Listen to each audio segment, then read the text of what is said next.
ఈరోజు మన భారత మాజీ ప్రధానమంత్రి శ్రీ రాజీవ్ గాంధీ గారి 33వ వర్ధంతి సందర్భంగా కొల్చారం మండల కాంగ్రెస్ పార్టీ ఆధ్వర్యంలో ఈరోజు కొల్చారం మండల కాంగ్రెస్ పార్టీ కార్యాలయంలో వారికి పూలమాల వేసి ఘనంగా వర్ధంతి వేడుకలు నిర్వహించుకోవడం జరిగింది.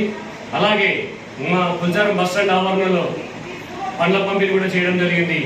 ఆ రోజు వారు చేపట్టిన టెలికమ్యూనికేషన్ సంస్కరణలు కానీ, ముందు చూపుతో కంప్యూటరీకరణ కానీ, అటువంటి మంచి ఉద్యమ స్ఫూర్తి నాయకుడైన ఆయన ఆశయాలు ఈరోజు మనం నెరవేరుస్తూ కాంగ్రెస్ పార్టీ గత 2014 వరకు కూడా ఎన్నో కార్యక్రమాలు చేయడం జరిగింది. 10 ఏళ్ల క్రితం మోడీ గజనికి సామాన్య ప్రజలకు కానీ, ఇటు మామూలు వ్యక్తులకు కానీ ఎలాంటి న్యాయం చేయలేకపోయాడు.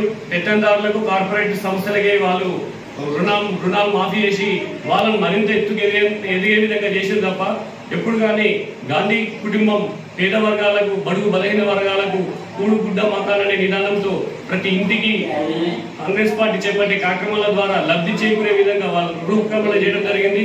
భావి తరాలకు రాజీవ్ గాంధీ ఆశయాలు ఎంతో ముఖ్యమని ఈరోజు మేము ఆయన స్ఫూర్తితో రాజకీయాలకు రావడం జరిగింది. ముందు వారి కుటుంబానికి ఎప్పుడు కూడా కాంగ్రెస్ పార్టీ తరఫున అండగా ఉంటాం. రాబో కాలంలో వాళ్ళ కుటుంబం నుంచి మంచి ఉన్నతమైన ఆశీనులైతారని కూడా ఆశిస్తూ ఈరోజు ఈ వర్ధంతి సందర్భంగా వారికి ఘనంగా